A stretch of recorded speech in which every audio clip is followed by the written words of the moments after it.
Morning guys. இன்றைக்கி morning எழுந்து நம்ம சூரியன் அண்ணாக்கு ஒரு வணக்கத்தை போடலான்னு போனால் தலைவரை காணும். கிளைமேட் வேறு லெவலில் இருந்துச்சுங்க.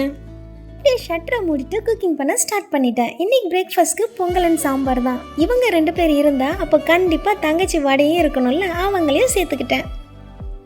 ஹஸ்பண்டுக்கும் பையனுக்கும் பிரேக்ஃபாஸ்ட்க்கு எடுத்துகிட்டு இந்த லாங் டேவை ஸ்டார்ட் பண்ணிட்டேன். ஆமாங்க, இன்றைக்கி ஹவுஸ் கிளீனிங் வேறு இருக்குது. மற்றவங்கள கேர் பண்ணுறதுக்கு முன்னாடி நம்மளை ஃபஸ்ட்டு நம்ம கேர் பண்ணிக்கணும் இல்லையா? அப்படியே தலைக்கு ஆயில் வச்சுட்டு ஒன்று சொல்லணும்னு தோணுச்சு.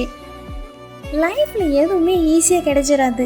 அதே போல் கஷ்டப்பட்டு கிடைக்கிறது எதுவுமே ஈஸியாக போயிடாது. ஸோ கஷ்டப்பட்டாலும் இஷ்டப்பட்டு வாழுங்க. நீங்கள் இஷ்டப்படுறது எல்லாமே உங்களை தேடி வரும். உங்ககிட்ட ஈஸியாக வர்றதை ரொம்ப கஷ்டப்பட்டு வச்சுட்டு இருக்காதீங்க. அது எப்போவுமே உங்களுக்கு ஒரு கஷ்டம்தான். ஓகே ஃப்ரெண்ட்ஸ், இந்த வீடியோவோட கண்டினியூவேஷன் நாளைக்கான மினி vlogல பார்க்கலாம். Thank you so much. பாய்.